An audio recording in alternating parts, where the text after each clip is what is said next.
अतिथि यानी मेहमान यानी भगवान। और अगर अतिथि शिक्षक हों तो वे और भी सम्मान के पात्र होते हैं। लेकिन मध्य प्रदेश के शिक्षा मंत्री राव उदय प्रताप इन्हें बोझ समझते हैं। तभी तो मंत्री जी ने कहा कि मेहमान बनकर आए, घर पर कब्जा कर लोगे क्या। मंत्री जी के बयान पर अतिथि शिक्षक भड़क गए हैं।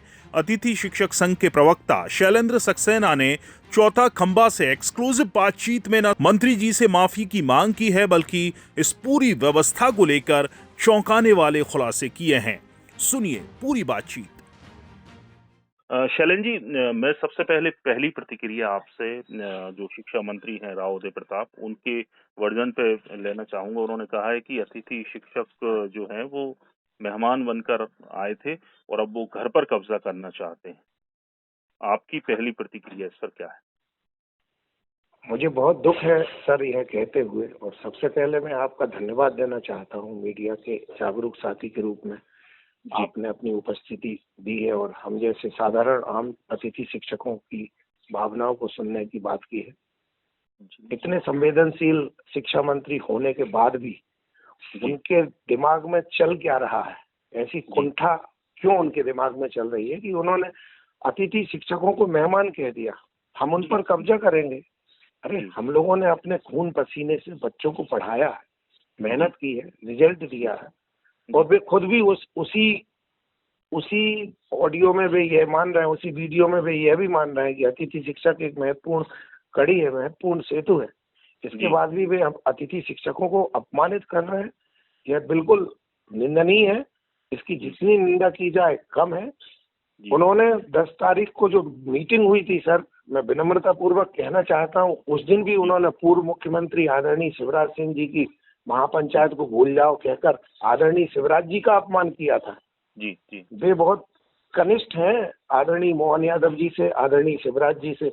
जब ये दो बड़े नेता अतिथि शिक्षकों के प्रति संवेदनशील भावनाएं रखते हैं तो फिर इनके दिमाग में ये कैसे आ गया कि अतिथि मेहमान है और कब्जा करें, हम कब्जा करेंगे।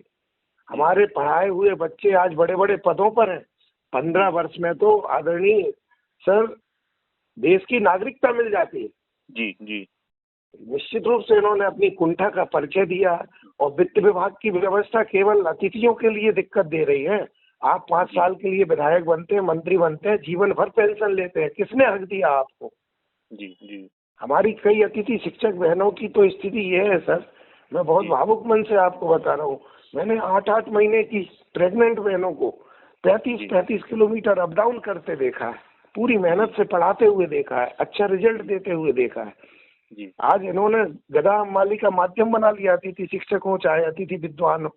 कितनी पीड़ा हुई है प्रदेश के 70,000 अतिथि शिक्षकों में, प्रदेश के 4,500 अतिथि विद्वानों में।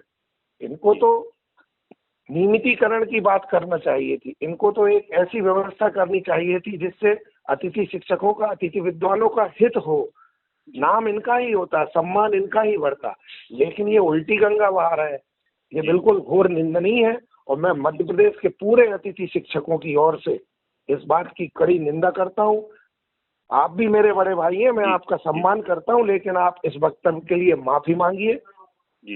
पूरे प्रदेश के समूचे शिक्षक जगत से, अतिथि शिक्षकों से, शिक्षक साथियों से, आदरणीय पूर्व मुख्यमंत्री शिवराज जी से, आदरणीय मुख्यमंत्री जी, मेरे बड़े भाई, बहुत संवेदनशील व्यक्तित्व हैं डॉक्टर मोहन यादव जी, अखिल भारतीय विद्यार्थी परिषद के तपे हुए तपस्वी हैं। आप इन दोनों से माफी मांगिए, अपना वक्तव्य वापस लीजिए तथा मध्य प्रदेश के हजारों लाखों अतिथि शिक्षकों तथा अतिथि विद्वानों के पक्ष में एक ठोस नीति बनाकर उनके नियमितीकरण का मार्ग प्रशस्त कीजिए। आप पश्चाताप कीजिए। जी। शैलेंद्र जी, 70,000 अतिथि शिक्षक हैं। अगर आमतौर पर जो होता है जब हंगामा मचता है किसी बयान के बाद, तो नेता या मंत्री या जो जनप्रतिनिधि हैं वो ये कहकर अलग हट जाते हैं कि ये कहने का हमारे मायने ये नहीं थे, मतलब गलत निकाला गया। यहाँ तो साफ साफ कहा गया है। आपका अगला कदम क्या होगा? 70,000 अतिथि शिक्षकों का अगला कदम क्या होगा अगर माफी नहीं मांगते हैं या नियमितीकरण को लेकर कदम शिक्षा मंत्री नहीं उठाते हैं तो? सर हमारा मन तो इतना टूट गया है कल इनकी बात सुनने के बाद कि अब हमें नौकरी से ही मोह नहीं रहा। नौकरी तो है ही नहीं सर। हम लोगों के स्कोर कार्ड में लिखा जाता है SSS1, SSS2, SSS3 संविदा शाला शिक्षक अधिकार देते नहीं है। इन्होंने कॉलेज वालों को तो अधिकार मिल ही गए, उनको छुट्टियां मिल रही हैं, हम लोगों को तो छुट्टियां भी नहीं मिलती सर, बंधुआ मजदूरों की तरह काम कर रहे हैं। क्या हमारे घर में माता पिता बीमार नहीं पड़ते? मेरी बीमार माँ बिस्तर पर है सर, इसके बाद भी मैं उस दिन आंदोलन में गया और इन लोगों ने बिल्कुल लॉलीपॉप देकर हम लोगों को मूर्ख बना दिया।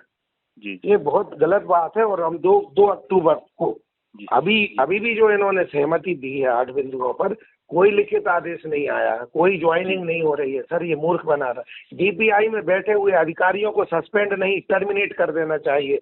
उनके मन में कोई सद्भावना नहीं है अतिथि शिक्षकों के लिए। उनको लगता है कि 40,000 देने की अपेक्षा 10-10 हजार में, 14 हजार में और 18 हजार में उन्हें फ्री में बलि के बकरे मिल रहे हैं, फ्री में गधा हमाली करने वाले लोग मिल रहे हैं। मैं तो पूरे अतिथि शिक्षकों से ये निवेदन करना चाहता हूँ, आज से और अभी से स्कूल जाना छोड़ दीजिए और पूरी व्यवस्था शिक्षा मंत्री जी को ही दे दीजिए। उनको बताइए कि अतिथि शिक्षकों की ताकत क्या है, अतिथि शिक्षकों का दर्द क्या है, उनकी वेदना क्या है, उनकी पीड़ा क्या है, उनकी बेबसी क्या है, उनकी लाचारी क्या है, उनकी मजबूरी क्या है। कई अतिथि शिक्षक सर केवल इसी व्यवस्था पर निर्भर है, उनके घर का आटा दाल कैसे चलता है, ये माननीय अतिथि शिक्षकों की पीड़ा माननीय मंत्री जी ने कभी समझने की कोशिश नहीं की। और आप उनकी बॉडी लैंग्वेज देखिए, कितनी तल्खी के साथ वो कह रहे हैं कि अतिथि क्या होता है। अतिथि भगवान होता है, अतिथि देवो भव होता है। अतिथि ने अपना पूरा जीवन दे दिया आपकी व्यवस्था को संभालने के लिए। यदि अतिथि शिक्षक नहीं होते तो मध्य प्रदेश की शिक्षा व्यवस्था इतनी लचर थी और अधिक लचर हो जाती। इतने सारे अतिथि शिक्षकों का अपमान करने का आपको कोई हक नहीं है। पुरजोर तरीके से इनके पुतले भी जलाए जाएंगे, इनके खिलाफ बाकायदा प्रदर्शन भी किए जाएंगे। जब तक ये माफी नहीं मांगते तब तक पूरे मध्य प्रदेश के अतिथि शिक्षक, अतिथि विद्वान इनका विरोध करते रहेंगे। शैलन जी, मैं आपकी भावनाओं को समझ सकता हूँ, आपकी भावुकता को भी समझ सकता हूँ, लेकिन मैं ये जानना चाहूंगा कि जब पिछले विधानसभा चुनाव से पहले पूर्व मुख्यमंत्री शिवराज सिंह चौहान ने जो महापंचायत बुलाई थी, अतिथि शिक्षकों की महासम्मेलन बुलाया था, उसमें बड़े बड़े वादे किए गए थे। वो आपने खुद जैसा बताया कि अभी तक वो पूरे नहीं हुए। कभी आपकी मुलाकात हुई हो, जो प्रतिनिधि आपके मिले हों पूर्व मुख्यमंत्री शिवराज सिंह चौहान से, क्या उनको ये बात याद दिलाई गई कि आपने जो वादे किए गए थे वो अभी तक पूरे नहीं हुए हैं, और अगर नहीं हुए हैं तो कब होंगे पूरे? मैं कई बार मिला हूँ, आदरणीय शिवराज जी मेरे बड़े भाई हैं जी। मैं आपसे झूठ नहीं बोलूंगा, मेरा जीवन भारतीय जनता पार्टी को समर्पित था, समर्पित है और समर्पित रहेगा।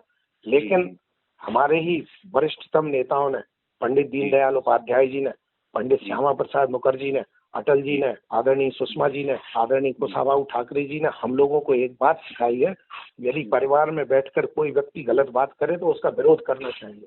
मैंने खुद आदरणीय शिवराज जी से कहा, भाई साहब इन अतिथि शिक्षकों के लिए, अतिथि विद्वानों के लिए आपकी महापंचायत में की गई घोषणाओं की पूर्ति का इंतजार है, बस करते हैं करते हैं करते हैं। हमने अभी गंज बासुदा आए थे आदरणीय शिवराज जी, हमने उस दिन भी कहा कि भाई साहब हम लोग आपका टाइगर वाला रूप देखना चाहते हैं। आप विडम्बना देखिए, आदरणीय शिवराज, आदरणीय सिंधिया जी अतिथियों के मुद्दे पर कांग्रेस छोड़कर भारतीय जनता पार्टी में आए थे, आप तो केंद्र में मंत्री बन गए। माननीय मोहन यादव जी, आप भी, मैं ABVP से निकला हूँ, आप भी ABVP से निकले, आप भी मेरे बड़े भाई हैं, आप तो मुख्यमंत्री बन गए। और जब आप विधायक थे तब आपने अतिथियों की लड़ाई लड़ी थी, आज कहाँ गई आपकी संवेदनशीलता? तो क्या यह बात सही नहीं है कि लंका में जाकर सब रावण हो जाते हैं? ये सत्ता का मद कब तक रहेगा? सत्ता तो आनी जानी माया है। मेरा वरिष्ठ नेताओं से निवेदन है, अपील है, गुजारिश है कि आप लोग अतिथियों की भावनाओं से खेलने की कोशिश मत कीजिए। मैं बहुत विनम्रता पूर्वक बता रहा हूँ, उत्तर प्रदेश में 24 सीटें शिक्षकों के कारण माइनस हुई हैं। ये है शिक्षकों की ताकत, अतिथियों की ताकत।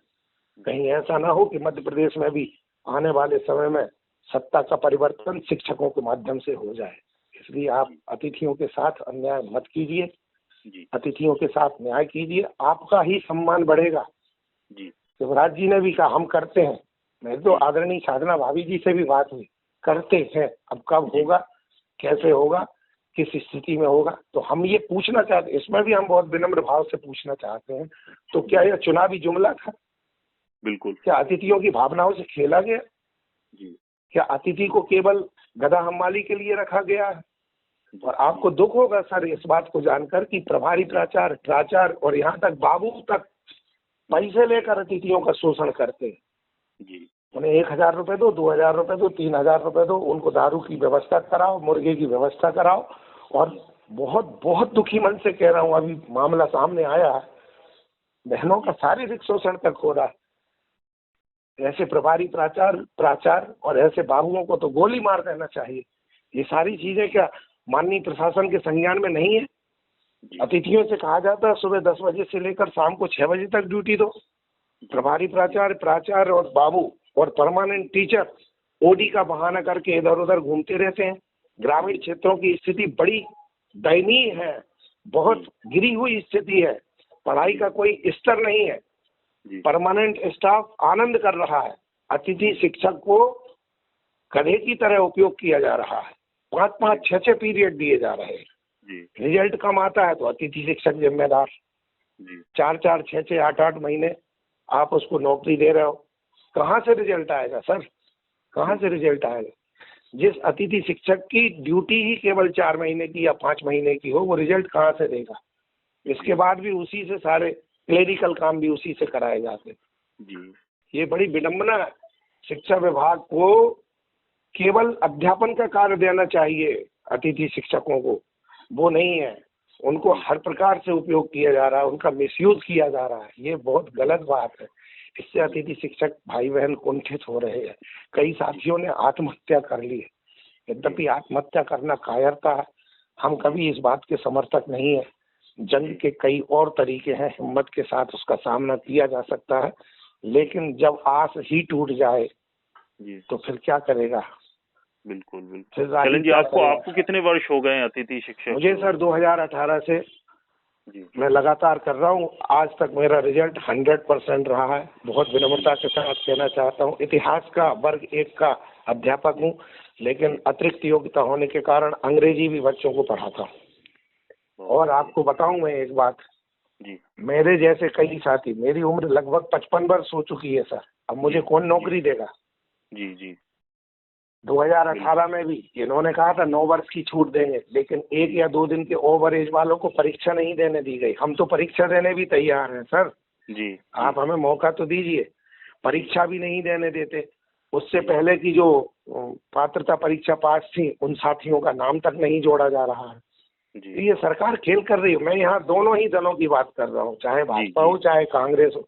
सभी ने अतिथि शिक्षकों के साथ, अतिथि विद्वानों के साथ छल किया है, कपट किया है, उनके साथ बेईमानी की है जी। इनको माफ नहीं किया जाना चाहिए। आज कांग्रेस के साथी हक की बात करते हैं हम लोगों के, अच्छी बात है, हम उनका धन्यवाद देंगे। लेकिन जब आपकी सत्ता थी तब आप क्या कर रहे थे? तब कमलनाथ जी क्या कर रहे थे? तब जीतू पटवारी जी क्या कर रहे थे? तब उमंग सिंगार जी क्या कर रहे थे? तब अरुण यादव जी क्या कर रहे थे? सारे नेता जो आज हम लोगों के पक्ष में बोल रहे हैं, यदि उन्होंने समय रहते हम लोगों की समस्याओं का संज्ञान लिया होता तो आज पूरे मध्य प्रदेश की शिक्षा का स्तर कुछ और ही होता, चाहे कॉलेज हो चाहे स्कूल हो। बिल्कुल जी, बहुत बहुत शुक्रिया शैलेंद्र जी अपनी बात रखने के लिए और तमाम खुलासे करने के लिए कि किस तरह से अतिथि शिक्षकों का शोषण किया जाता है, किस तरह से उन पर वर्कलोड है और किस तरह से सालों साल जो है अतिथि शिक्षक के तौर पर कार्य करने के बाद भी उनको नियमित नहीं किया जा रहा। बहुत बहुत शुक्रिया। एक निवेदन और आपको बता रहा था सर, माननीय पूर्व मुख्यमंत्री जी ने कहा था हर 1 तारीख को वेतन आ जाएगा, मानदेय आ जाएगा। 6-6 महीने 4-4 महीने वेतन नहीं आता, मानदेय नहीं आता। हम लोग क्या करें? किराने वाले उधार नहीं देते, दूध वाले उधार नहीं देते सर। बिल्कुल आत्महत्या की स्थिति है। इसीलिए पिछली बार हम लोगों ने विदिशा में ज्ञापन दिया था तो स्वैच्छिक मृत्यु की मांग की थी। कुछ अतिथि साथी हैं जो सक्षम है, लेकिन उस अतिथि शिक्षक की व्यथा, उस अतिथि शिक्षक की दुर्दशा की कल्पना कीजिए, उस अतिथि शिक्षक की पीड़ा की कल्पना कीजिए जो केवल इसी व्यवस्था पर निर्भर है, जिसको केवल 10,000, जिसको केवल 14,000 या जिसको केवल 18,000 रुपए का मानदेय मिलना है। पूरा दिन स्कूल में चला जाता है, वह अतिरिक्त ओवर टाइम भी कहाँ पर करेगा? कौन उसको काम देगा? जी। और ये भी सिर्फ साल में, वर्ष में अगर नियमित भी अतिथि लगे हुए हैं तो 10 महीने का वेतन ही दिया जाता है। नहीं देते सर, समय पर नहीं देते। यही तो पीड़ा है। जी। हम लोगों से गधा हमाली बराबर कराई जाती। तो मैं आपका बहुत आभारी हूँ, आपके प्रति हृदय की कृतज्ञता व्यक्त करता हूँ। मुझको नौकरी मत दीजिए, लेकिन मेरे 70,000 भाइयों बहनों को, मेरे 5,000 अतिथि विद्वानों को नौकरी दीजिए। ये शैलेंद्र सक्सेना माननीय मुख्यमंत्री जी से भावुक मन से भीगी आंखों से निवेदन कर रहा है। जी। मुझे नहीं चाहिए नौकरी, लेकिन मेरे भाई बहनों को दीजिए। उनके घर को उजड़ने से रोकिए, उनकी बर्बादी रोकिए। अन्यथा शिक्षक प्रलय भी करता है, शिक्षक निर्माण भी करता है। कभी भी गरीबों की हाय नहीं लेना चाहिए। ये माननीय वरिष्ठ नेताओं को सोचना चाहिए, चाहे वे कांग्रेस के नेता हों, चाहे वे भाजपा के नेता हों। जी। जी। जी। और एक बार बहुत पुनः आपका हृदय की गहराइयों से धन्यवाद। आप मेरी बात को माननीय मुख्यमंत्री जी तक, माननीय बिल्कुल। शिक्षा मंत्री जी तक, माननीय पूर्व बिल्कुल, शिक्षा बिल्कुल। मंत्री जी तक और माननीय उच्च शिक्षा मंत्री जी तक पहुंचाइए। वे भी हमारे पुराने सहयोगी हैं, हम सब एक परिवार है। अगर कोई गलती हुई है तो उसका चिंतन मनन करके उसको सुधारा जाए तथा अतिथि शिक्षकों तथा अतिथि विद्वानों के पक्ष में स्थायी नीति बनाकर उनका कल्याण किया जाए। जी। जी। बहुत बहुत शुक्रिया, धन्यवाद शैलेंद्र बहुत जी। बहुत धन्यवाद सर, आपका बहुत बहुत आभार सर।